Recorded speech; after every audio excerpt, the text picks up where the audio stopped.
disastrous. Taking bad events and exploring how they could be worse, that can get pretty depressing. Then we thought, well, actually, can we use the exact same tools to do almost the opposite? Highlight the things that do work. We came up with this idea of launching the Averted Disaster Award.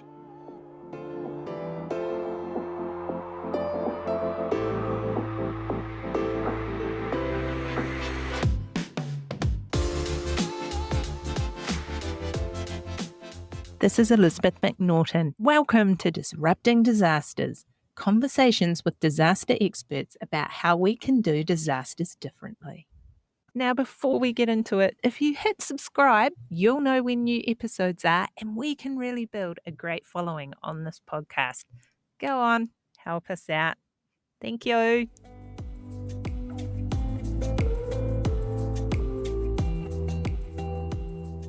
My dear friend David Lallemant, we go way back. We met on a train in Taiwan and started talking and couldn't stop and haven't really since. He eventually came to New Zealand and we worked on Leading in Disaster Recovery, a companion through the Chaos publication together. I'm going to mess this up because I have a Kiwi accent, but David's middle name is Bonaventure, which is good adventure in French. So I used to call him Professor Good Adventure before he was one.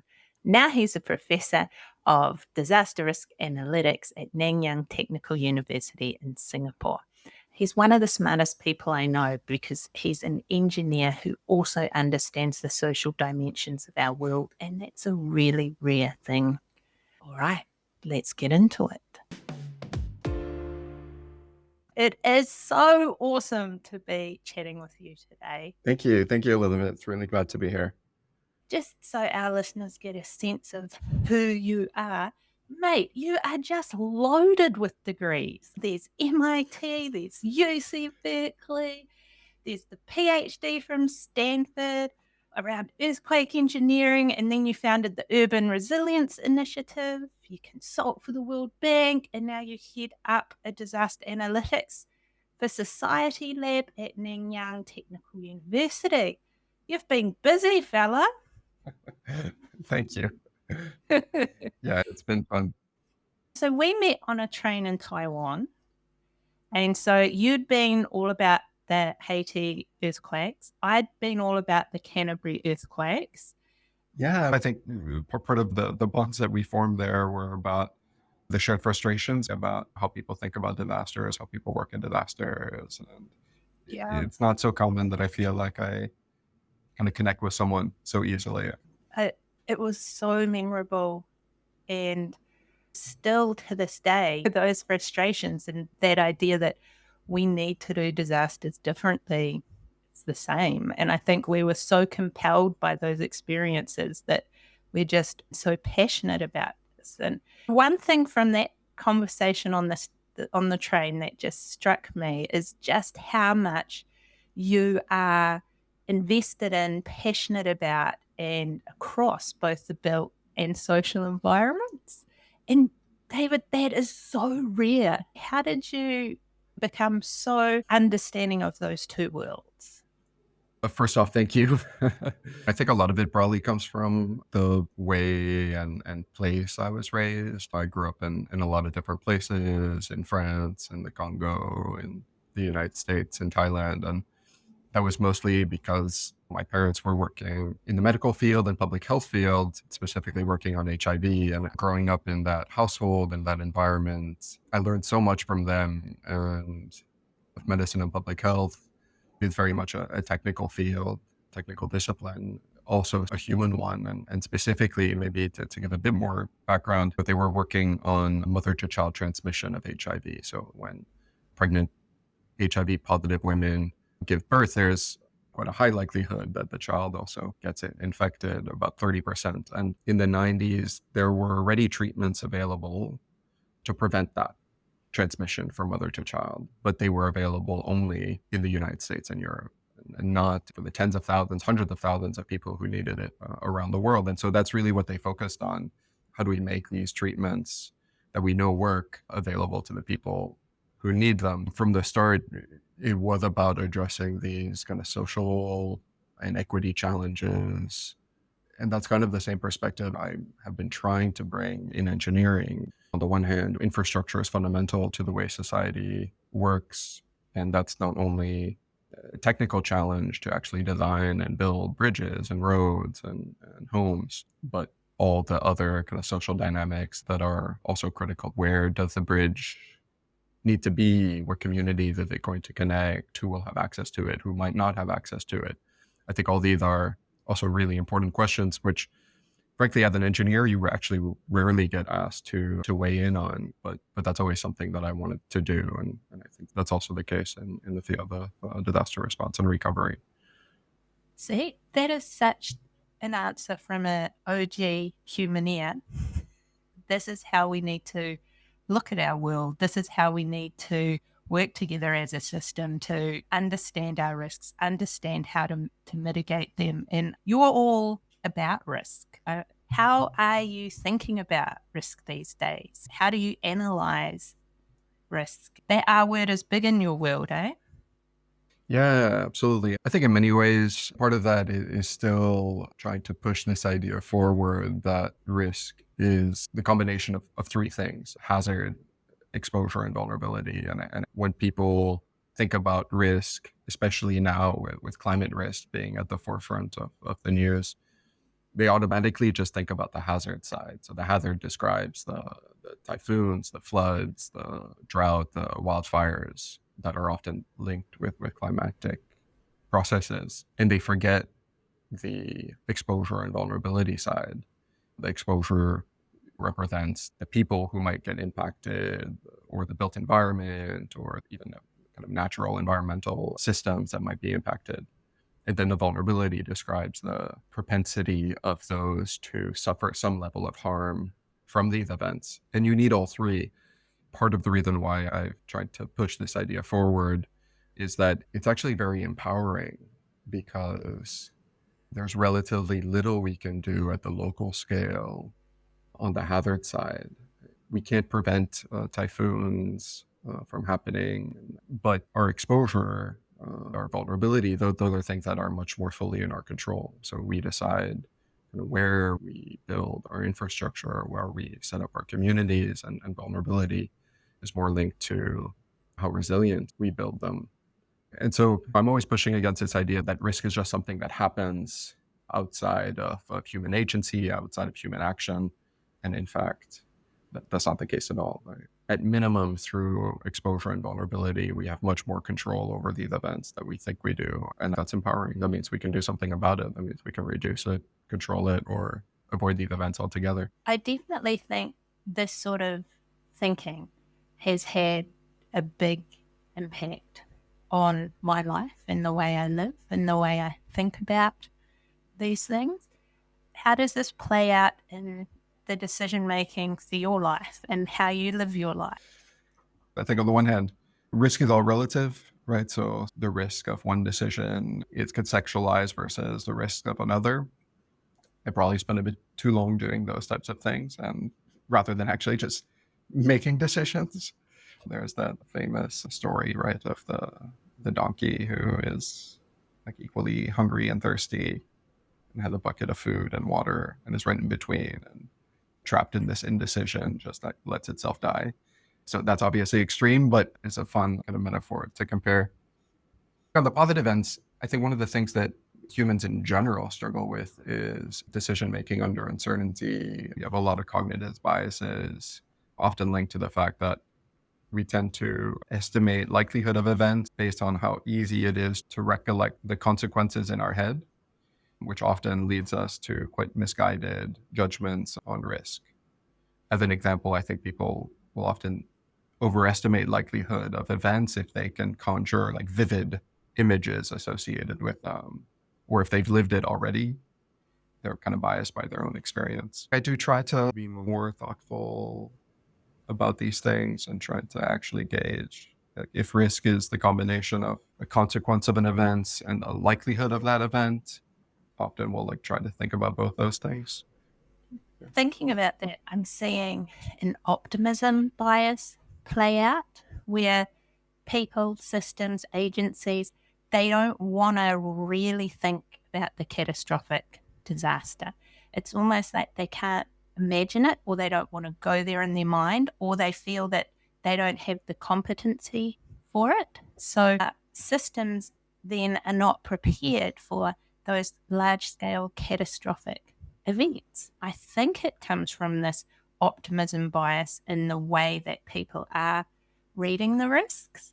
But you and I, we both started this gig looking at the impacts of the Boxing Day Asian tsunami, and then both worked on these large earthquakes. And so I think we were brought into this whole scene thinking about catastrophic risk.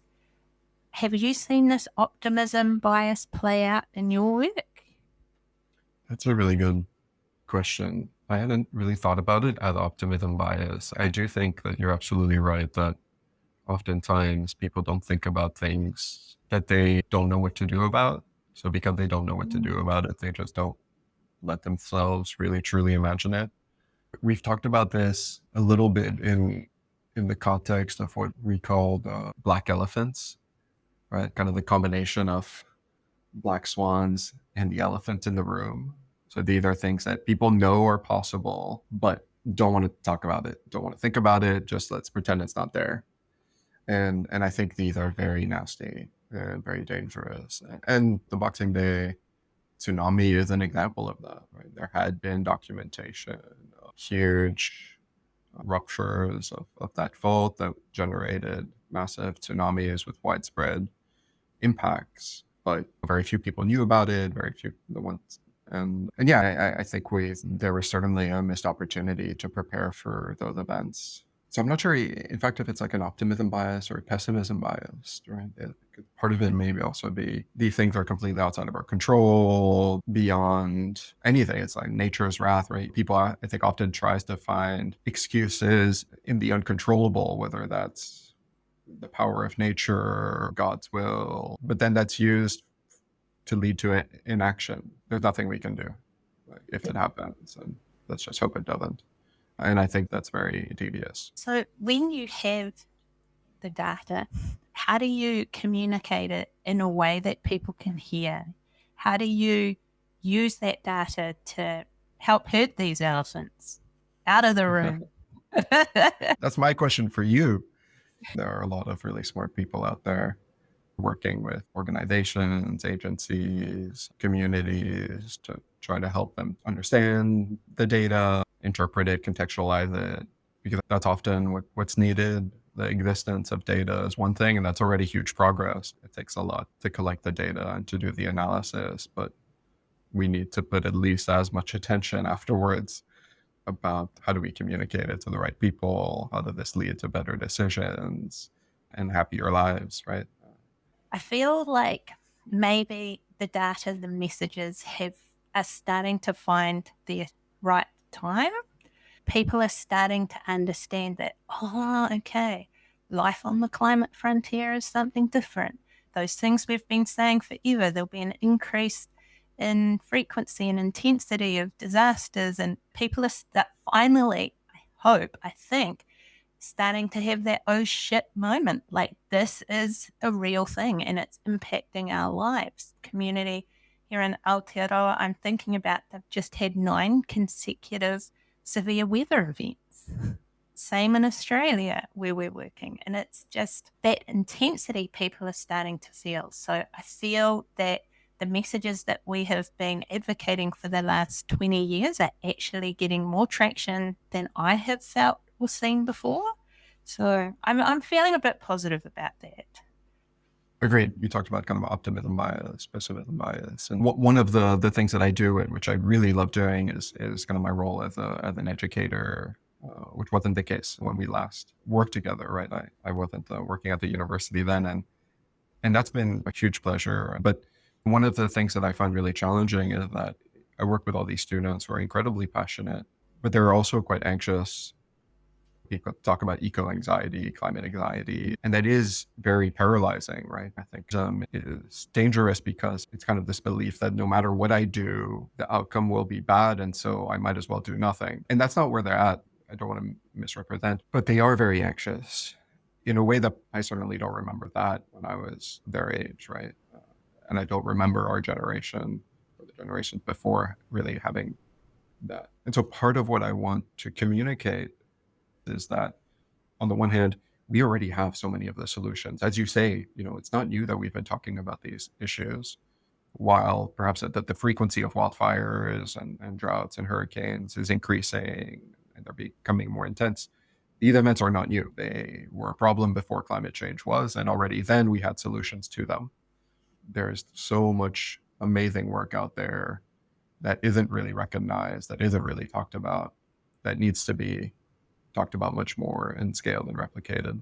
I think that that's one of my biggest source of hope. And the other huge source of hope that I have is that when we try to take a step back and think about the solutions that are being put on the table, all the things that we're talking about, making cities greener so that they're less hot, and so the greenery reduces flood risk, making places more walkable, more resilient, and in general, those are all things we should look forward to, not only because of what they do for reducing risk and disaster, but just those are better places to live. And so I don't think we should go towards that future with reticence. We should be running towards it. We should be excited about it. And I think that excitement about the positive future is often missing from the narratives. And post-traumatic growth is missing from the narrative. I mean, if you look at humans throughout history, we are designed for adversity. We're designed for this in our biology. We're designed for this in terms of how we can come together and solve problems. We are designed for adversity. And personally, I'm sure you too have grown in so many ways through working in these tough times, working in disasters. The process of this can be part of our becoming. And so I've been thinking about this a lot because my boy is now 6'1" and 14. Does that make you feel old? You taught him to ride a bike, remember? I know. I was about to say, I was there on the first day that he rode a bike. I remember that very vividly. Oh, that's crazy. And so this is a fun project at the moment. I'm writing a book, writing a series of letters to Jean about how to live in an uncertain world, because I think you're so right. There's so much known, there's so much within our experience that is so helpful, and our actions can have such powerful results. So this collection of letters is to help him to live life as well as he can on the climate frontier and make a positive difference.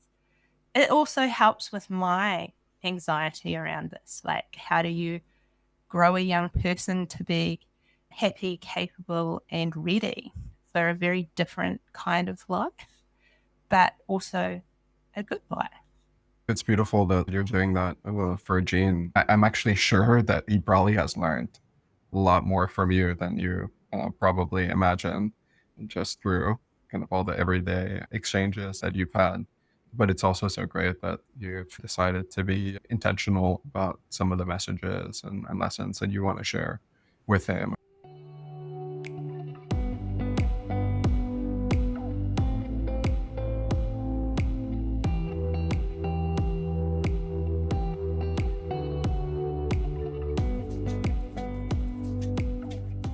Actually, another thought I had, we do talk about this sense of urgency, which I think makes the work in post-disaster settings so difficult, because clearly, in disaster response, urgency is absolutely critical because it is directly linked to lives saved and injuries and things like that.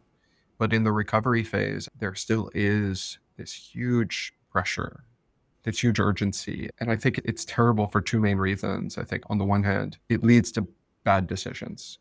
We tend to sacrifice thoughtfulness, research, participation for the sake of urgency because we just don't have time for it. So let's just skip that. Okay. And that leads to just bad outcomes. And then the second thing that leads to, which is a consequence of the first, is it ends up being much slower. In an attempt to do things quickly, we end up doing them much slower because we do them wrong and had to correct. I think that's dangerous. Despite the fact that we do talk about this already in the book, I think we could have stressed even more and try to empower people even more to push back against urgency, in part because it's so hard to do, because that there's so much pressure by the media, by communities, uh, to do things quickly. I think about it like a marathon, right? Perhaps that's even helpful to communicate with people, to tell them why things can't and shouldn't be done quickly. But if you start sprinting your marathon, one, you're going to get hurt. And two, you're likely not even going to finish it. And if you do, it'll be crawling. So it's much better to pace yourself, to plan, to spend the time, to be thoughtful so that you can make it till the end of a marathon in a reasonable time, rather than thinking that you can do it quickly and ending up making it worse for yourself and everyone. Something that just so gets up my goat about this is we know so much. There are so many smart people in the world who've experienced this, researched this, and yet we don't seem to learn. We don't seem to implement what we've learned. And after 20 years or so, right, I've kind of had enough of this. Like, what are we missing? Do you ever have those moments you're just like, oh, seriously? No, for sure. I forget who it was. But yeah, we used to talk about how we need to really stop producing lessons learned and just focus on actually learning them. Because after every event, like every organization puts together these long documents about like collecting the lessons, and you read them, and yeah, they're the same lessons that we learned before. No, we're supposed to have learned from before and still haven't.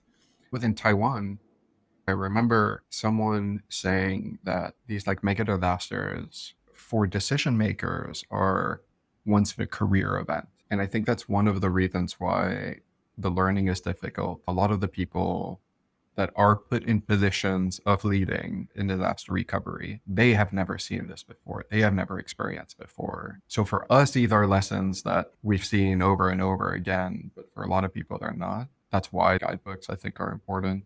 And working with organizations, with communities on resilience more broadly. That's definitely something I learned from you and from the people we talked to in Christchurch. Being a resilient organization is not only about resilience in times of crisis or resilience in time of disaster. It's also beneficial on the everyday in the way that the business is run and the way that people trust each other. And that is really important. So I think by not waiting for disaster in order to build resilience and build the right habits, then perhaps there isn't so much of a need to learn, because when disaster does happen, which unfortunately we know it will, then organization, communities, people are already quite well prepared. Because the disaster just exacerbates pre-existing conditions, both in ourselves as people and leaders, and in our communities and in our organization. We can tell what is going to be strong, what is not going to be so strong, how it's going to play out. If you think about it, you can figure it out and work on it. And with our learning, we also have to be thoughtful and kind in how we approach it, because what I see is often a lot of retribution where people are held personally accountable for things that are actually part of a larger systemic issue.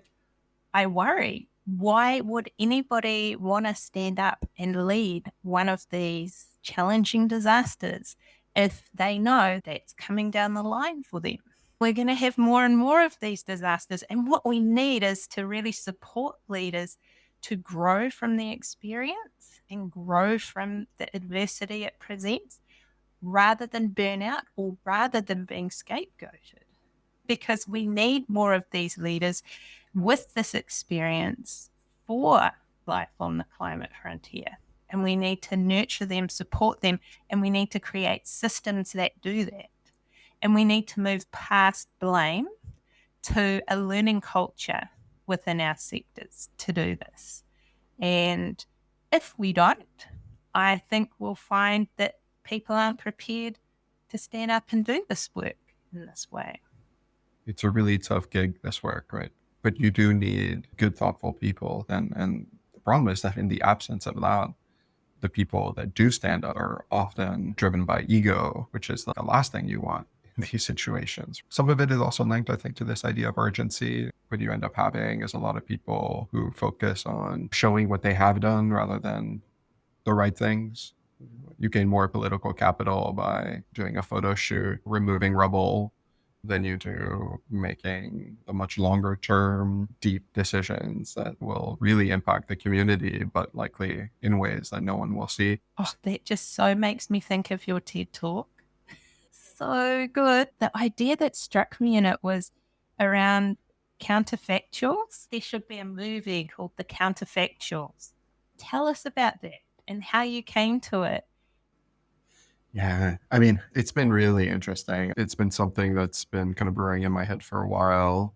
Part of it really got formalized in thinking about this idea of Black Swan events. Black Swans are incredibly impactful, catastrophic events that are unforeseen because they haven't happened before.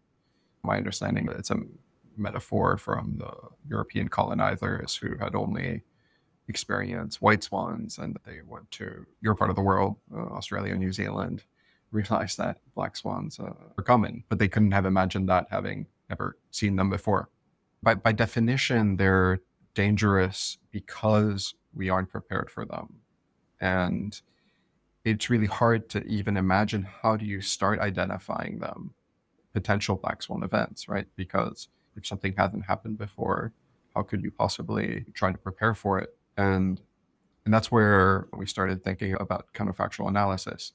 My colleagues, Sina Jenkins, Yolanda Lin, and student Mark are Robans. Together, we were working on this. And the idea was, how about we take events that have happened and let's explore what if scenarios from those events, and specifically what if scenarios that would lead to much more catastrophic consequences. So that's what we call downward counterfactual analysis, because we're taking something bad and exploring how it could be worse. And that was really useful because the idea is that we're not making these completely out of thin air. Like, we know these events have happened. We're just exploring how little changes, often time these changes are kind of just by chance, could lead to much worse consequences.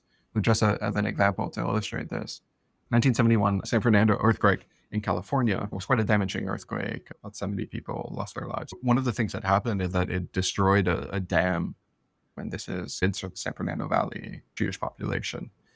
And the dam happened to be mostly empty at the time. So the consequences were quite small, but that same day, the year before, the dam was full.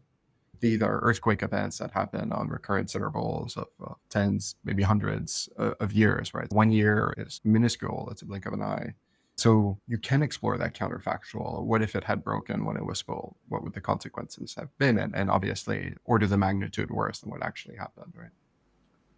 Taking bad events and exploring how they could be worse, that can get pretty depressing. Then we thought, well, actually, can we use the exact same tools to do almost the opposite, exploring how things could have been worse, but as a mechanism to highlight the things that do work? We came up with this idea of launching the Averted Disaster Award.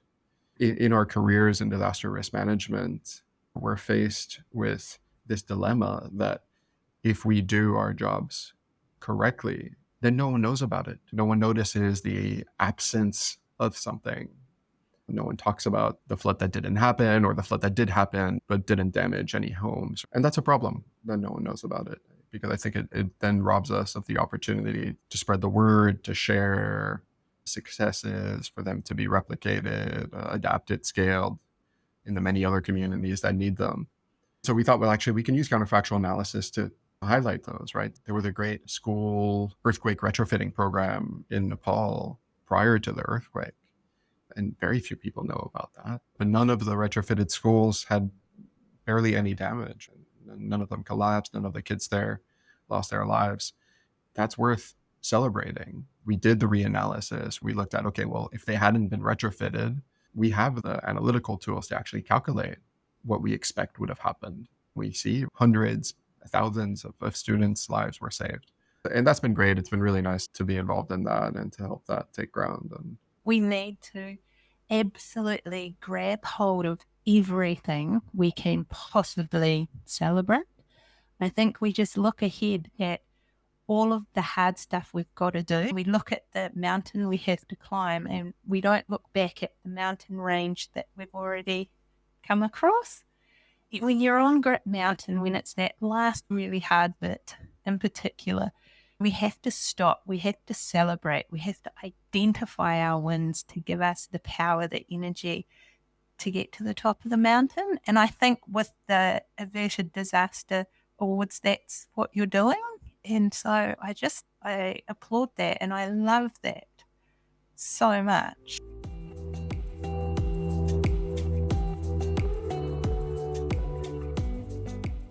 And when you were talking, something that popped into my mind, I thought, this counterfactual business, can you use it in your own life? Can you calculate the impact of, jobs lost or lovers lost or too much time watching Netflix? How have you used this in these sorts of ways? Yeah, it's interesting. In a way, it's made me worry less about the things that could have been but didn't. I give this guest lecture to the students before they graduate. This is part of their careers course. And as I mentioned, our students are brilliant and passionate, but quite anxious. And part of that anxiety, I think, comes from this fear of making the wrong choices, the fear of going on the wrong path, of choosing the wrong career, or if they're passionate about a lot of things, which oftentimes they are, they're like, oh no, I don't know which one to do. I always have these hand-drawn slides that I share with them. And one of them is about this idea that there are so many different paths to the same place. And the other thing is that there are so many different paths to happiness. They shouldn't think about every new path as clothing the option for the path that you didn't take, regret about what could have happened. They could be a doctor, and they could be an environmental scientist, a radio show host. All of these things can lead to happiness, and it's probably much more about the way they go about their path rather than the path itself. Thinking about these counterfactuals has helped me be less worried about missed opportunities. I can enjoy a Netflix show in the moment, knowing there's something productive I'm not doing with no regret. It's not always easy. I don't do that perfectly, but I think it helps. I used to be pretty bad at that. That's such a win. That's such a good outcome. When you were talking about the dam being full or empty, or the time of day an event happens, or I think of all the stories I've heard in different disasters where there's chance or luck in some way at play. And you could argue part of that is not chance, it's how things are built. I agree. But that moment when somebody leaves the office building because they forgot their phones, they go to the car to pick up the phone, they turn around and the office building's collapsed. Working in disasters, you hear so many of these stories. And I think what that has done for me is to really drive home just how precious life is.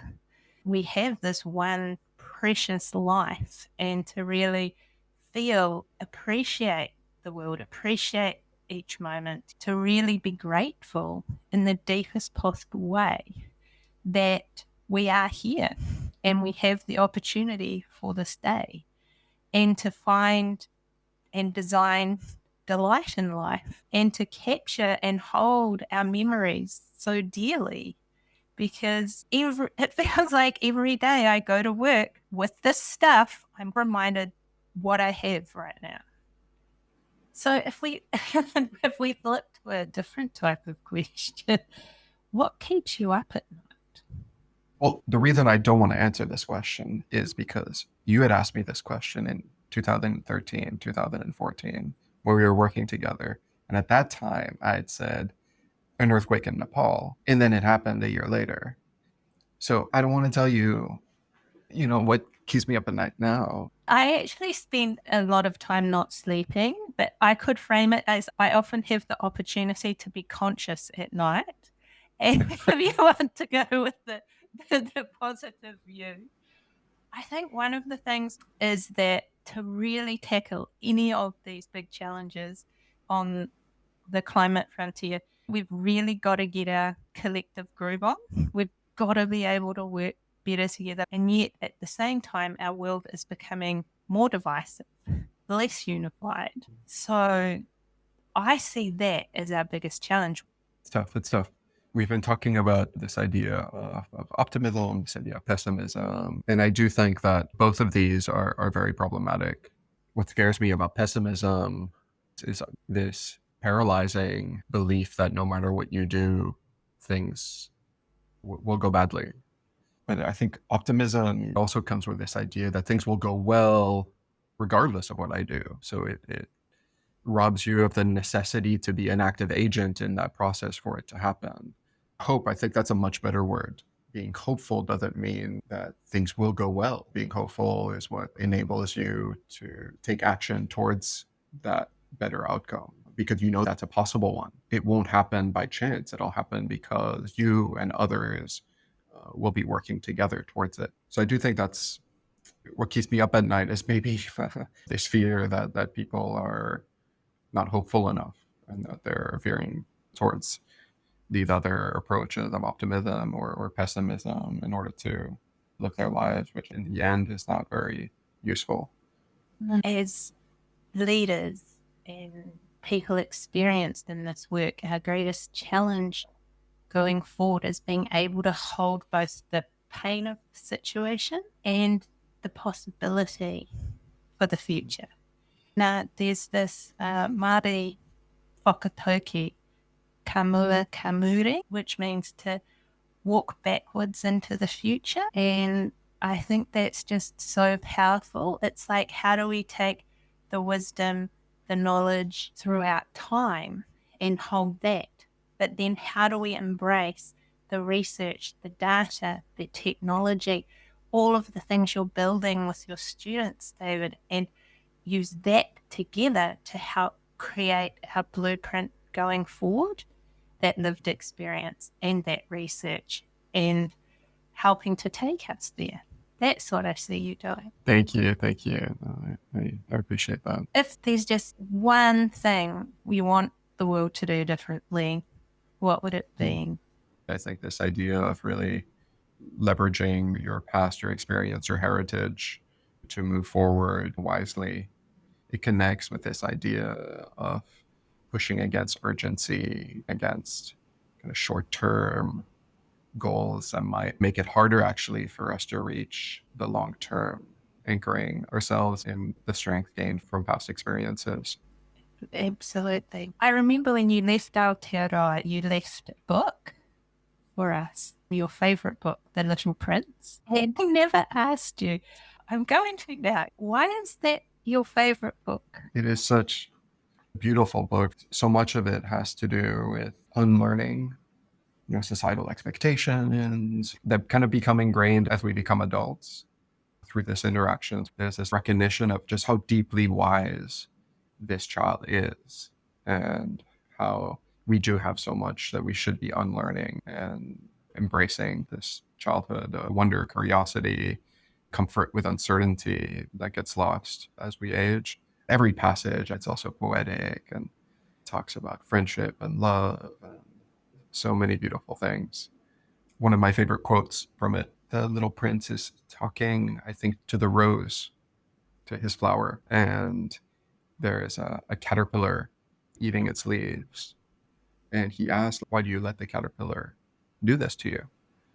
And the rose responds, you have to tolerate the existence of caterpillars in order to meet the butterflies. There's so much meaning to unpack. I knew I needed to ask that question of you. Oh, David, talking with you today has been such a pleasure. And it reminds me of the greatest gift of doing this work is the people and the relationships that you form. I so appreciate being able to have these kind of conversations with you, and I so applaud the work that you're doing.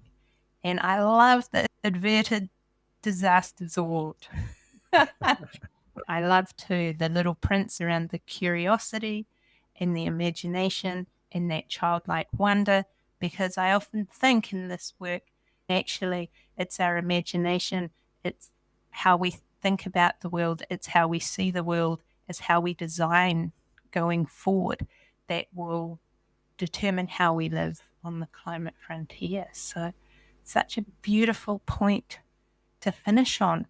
I'm also impressed with how many animals we managed to get into this one podcast. We've had donkeys, caterpillars. So good. I closed the door so the cats didn't come.